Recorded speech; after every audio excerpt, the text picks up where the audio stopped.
Hello, everybody. Welcome into your Hogs Hoop Report. I'm Evan Kamikow, joined alongside our Hogs Hoops insider, Kevin McPherson. Kevin, how you doing today?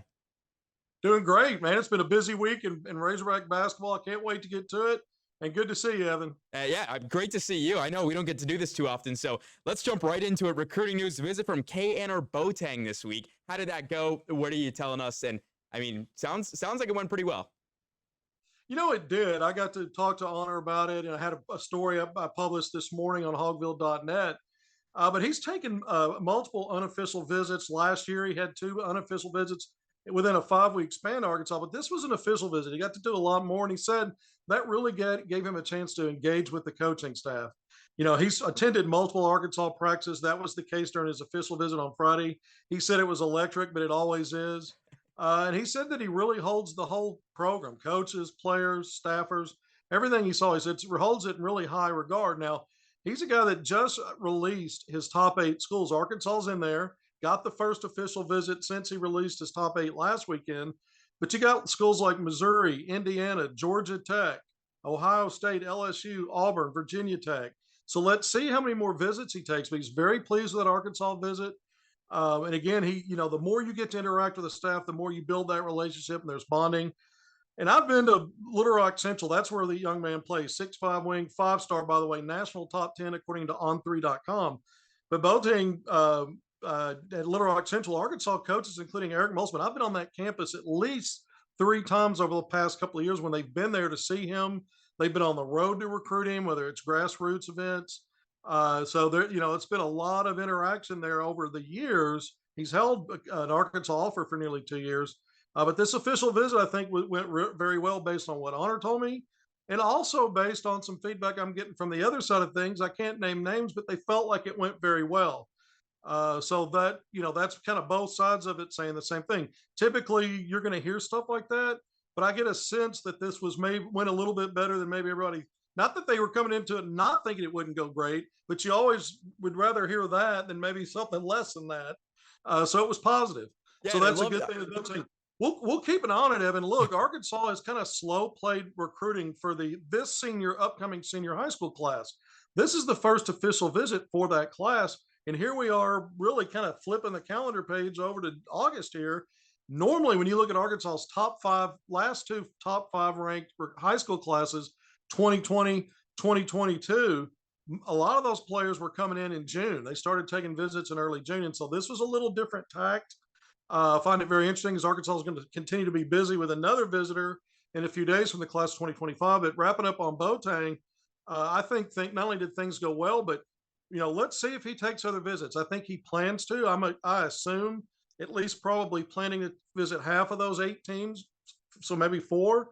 But we'll see, how things can move rapidly in recruiting. And don't forget, that senior class can start signing in the early period, which is in November. That's not that far off. Mm-hmm. So, and it's been a busy spring and summer. Boateng, I mentioned he's a 5-star, 6'5", chiseled, athletic, slasher supreme, really a superb on-ball defender, and a guy that continues just to add dribble drive craft, mid-range stuff, making the right reads on when the defense gaps to stop his drives and slashing. He has to figure other things out. He's got a nice pull-up game. He'll pass the ball. He's got a real good understanding of the game. And now he's adding really efficiency and volume behind 3. That's still a work in progress. But if you look at his numbers in some of the big Adidas 3SSB events over the spring and summer, he not only shot the ball well from 3, over 47% in the Adidas Summer Championships early in July, but he had over 3 makes per game on that 47%. So you had volume and efficiency. So Boateng's a highly coveted guy. All right, Arkansas is going to have another visitor. It's just an unofficial visit on August 2nd. So that's Wednesday of this upcoming week. Class of 2025, 6'2" guard, Jordan Lowry. It's a Texas player. He's a 4-star, but he's going to be playing next season in North Carolina, Winston-Salem Christian. So he's about to move out there to North Carolina here at the end of the week or early next week, but he's going to make a stop at Arkansas on Wednesday for an unofficial visit. So I talked to him yesterday. He's a guy that said, look, I love the coaching staff. I like the way they prioritize players and help their players get to the next level. And you hear these themes a lot because Arkansas is a program under Musselman now in the last 3 seasons, back to back to back Sweet 16s. I hope I put 3 in there, 3 backs, because they've had 3. You had 3, yeah, back to back to back. and then they had the 2 consecutive Elite Eight runs. The first 2 of those 3 consecutive 3 Sweet 16 runs. So players see that. They see the branding and marketing that the program does an outstanding job of, and then you get that extra exposure with those deep NCAA tournament runs.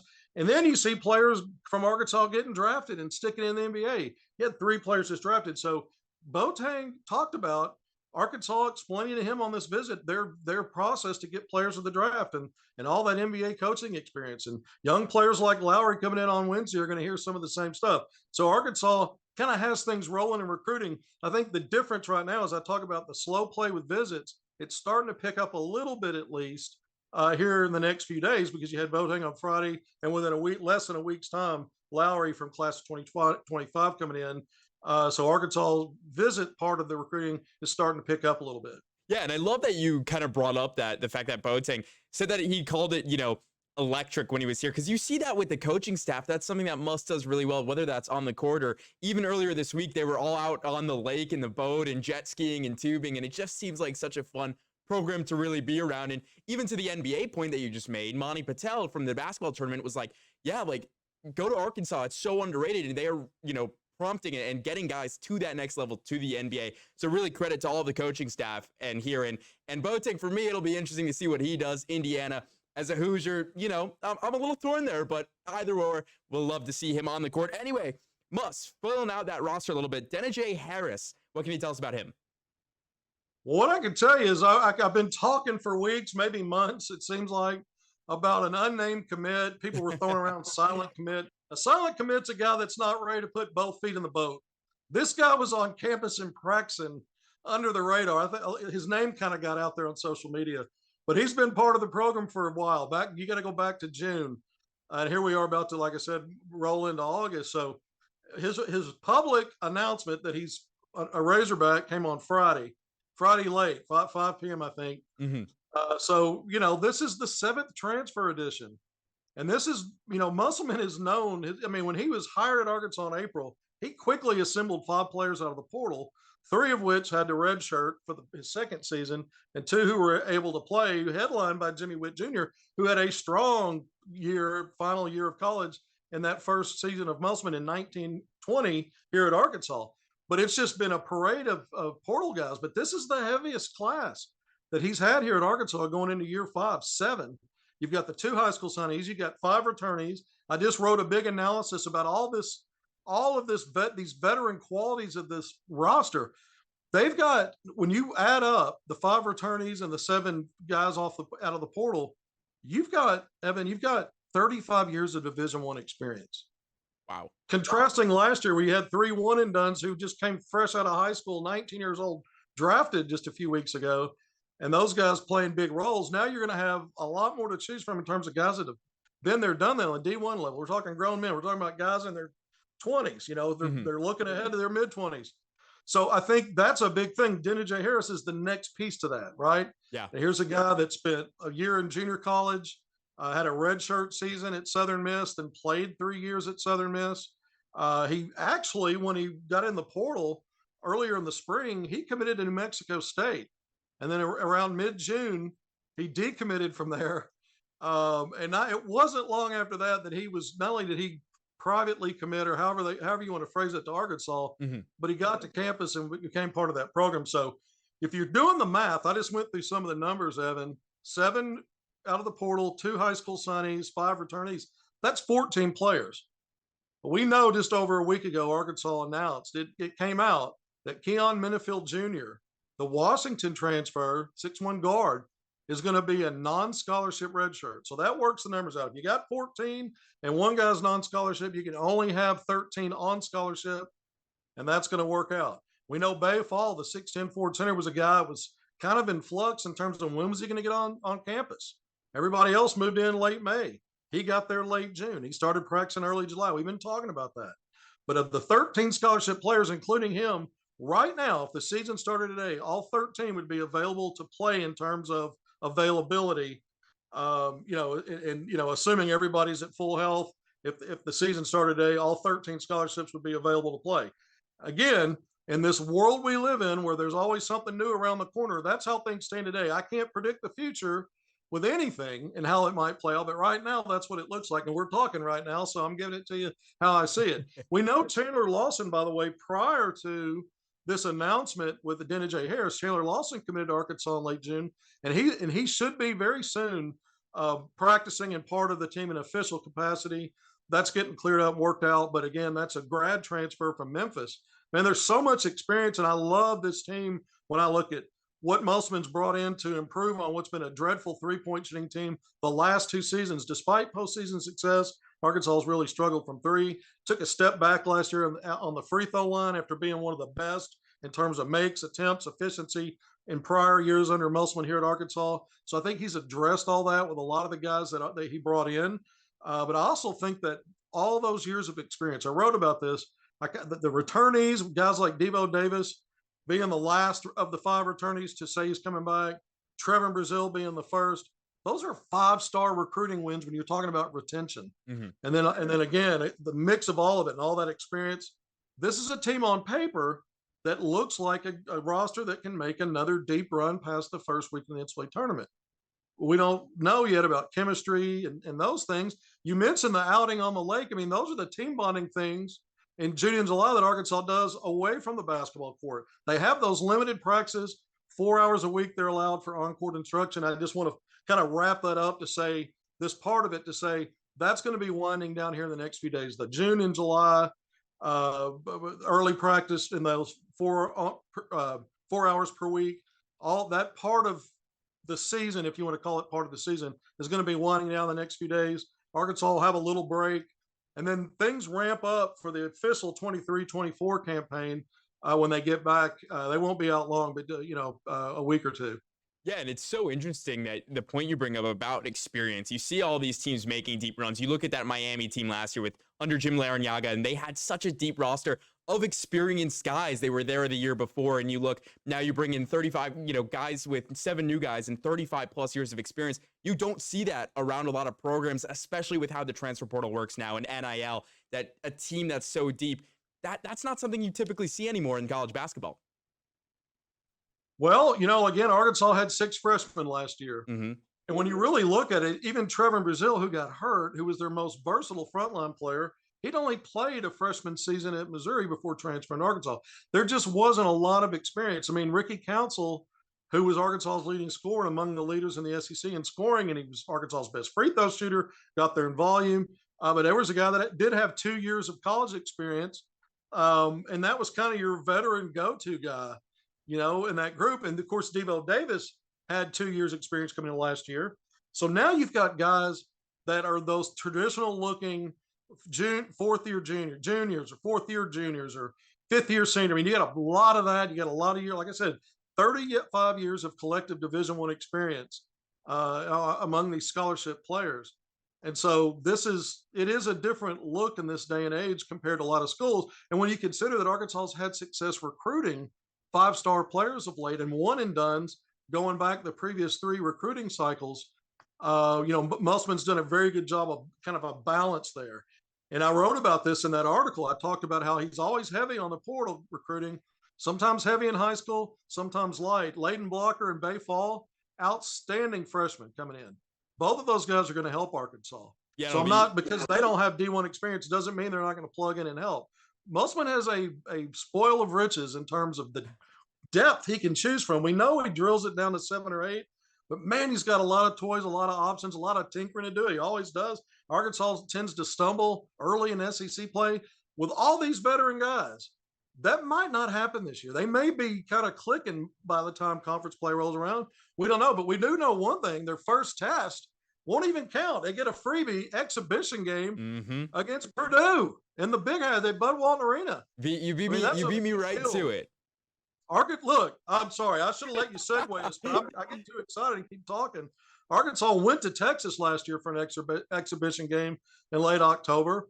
And I think it's a great idea to play high level and high caliber talent and high level teams. I mean, Purdue's arguably the top program in the Big Ten right now, Mr. Indiana. You know that. Maybe. Okay. You're going in with the candy stripes, you told me. We know what that means. Yes, I will be shooting from the floor in candy stripes. But you're absolutely right with Purdue. Fletcher Lawyer and Brandon Smith, who they're bringing back, are two of the youngest guys in the Big Ten, and they got starter minutes for that backcourt for Purdue. And then you look at the tall guy, Zach Edey. If you ask me, I think he's just tall, but really at the end of the day, he is one of the best centers in all of college basketball. Sure he is. Yeah, I mean, he's a great player. And this will be a good test for Arkansas. And it'll be an opportunity for fans to have something meaningful to do around the basketball program. The red-white game's cool. They've been holding that at Barnhill, a smaller venue. Let's see what they can do with Bud Walton Arena with Purdue coming in. And granted, it doesn't count on the schedule or the NCAA net rankings, all that stuff, preseason rankings. You know, but this doesn't impact things, but it is a little bit of a marker for Arkansas, a measurement. And it's a chance to get your fans in there and get players acclimated to a big crowd and some energy in Bud Walton Arena before it even counts. So I think this is great. And when you start thinking about beyond Purdue, hosting Duke in the first ever SEC ACC challenge, hosting Kentucky as part of another home and away series this year, getting Tennessee in the house. I mean, Tennessee seems like Arkansas is always on the road playing there. The SEC blessed Arkansas with a home game against the Volunteers. Shipped them back out for Alabama again. I think Hog fans are paying attention to that. But it's interesting, this home schedule, even including that exhibition game for charity, by the way. The proceeds, however they raise money, is going to go to the tornado victims. We know we get hit hard in my neighborhood, in fact, back in late March. But I think it's great they're doing it. I'm glad it's for charity. And when you look at the home schedule, you know, I'm putting Purdue as a marquee game in there. I don't care if it counts or not. That's going to be fun. If you're in that building, you're going to get to see something really cool and that really good teams. So this is very impressive to me, this home schedule this year, the way it's fallen into place for Arkansas. Yeah, absolutely. And especially with Matt Painter, such a storied coach, you know, Purdue legend over there. Coming here, it's going to be exciting. It's going to be something fun. Kevin, anything we missed before we let you go? Just pro Hogs a little bit. You know, last week we were talking about Moses Moody back home in the 501, Bobby Portis as well, had their events. We blew it all up, interviews, the works. But guess what? Isaiah Joe and Jalen Williams, just down the street with the Oklahoma City Thunder from their hometown of Fort Smith. The Oklahoma City Thunder basically brought the organization to Fort Smith this week. They had 3 days of camp. There was such a response from kids and their families wanting to come to those camps. They had to book it for 3 straight days. They brought their cheerleaders, dance teams, whatever. They brought everybody, including Jalen Williams and Isaiah Joe, the two Thunder standouts. I mean, these guys are in the top. You talk about rotations. Those guys are in the top 6 rotations, or they were the last 30, 40 games last year for the Thunder, who made a run. They made a push for the playoffs. No one saw that preseason, and they got in the play-in, and they didn't win that, but they did. You know, they did get that far. And so we'll see how the needle moves. But these guys are very popular. I went to a couple of games, the Thunder games, home games in Oklahoma City last year, and when I was in that venue, there are Arkansas T-shirts. You know, you see the memorabilia from Razorback fans. Fort Smith is not it's just a hop, skip, and a jump to Oklahoma City. So you can understand the Thunder taking advantage of that, getting these guys back on their home turf and having those camps. I think initially it was planned to be 1 day, ended up 3. Pig Trail Nation got some good footage out, good video out of their interview. And I watched that, very impressed with both of those young pros as they understand what it means to come back home and give back. Yeah, and such a great event. And like you said, the Thunder are just such a young team. Chet Holmgren's going to come back this year. It's going to be fun to watch them. And I think they have like 35 draft picks for the first 2 rounds over the next like 5-7 years. It's absolutely crazy what they're building over there. Yeah, they're embracing the notion that the draft and player acquisition and acquiring assets has become its own sport. So they got to win something. I'm a believer that if you've got young pieces that can threaten to make the playoffs like they did this past year, that you got to now take the next step toward that. But they seem to always be right now in rebuild mode, acquiring picks. So I don't know what they're going to do or when they're going to make a move to say, okay, we believe it's time to make a run for it. But the way they've been doing things, I'm glad you brought it up, is always an eye more so on the future than it is winning right now. I think they're ready to win right now, though. Let's see how they move the chess pieces this next season. I'm kind of fascinated to see how it went, because last year I kind of thought in the last 20 games when they had a real chance to get into maybe a 6 seed, they were still playing guys outside of their rotation. That's their blueprint. Play everybody. And if we win, we win. So at some point you got to take that next step. We'll see if they're serious about it this coming season. Yeah, absolutely. It'll be fun to catch all the former Hogs there too, and all the Arkansas crowd. That goes over to Oklahoma City. That does it for your Hogs Hoops report. Kevin McPherson, thank you so much. Thanks, Evan. Good to be with you. Always. We'll see you guys next week.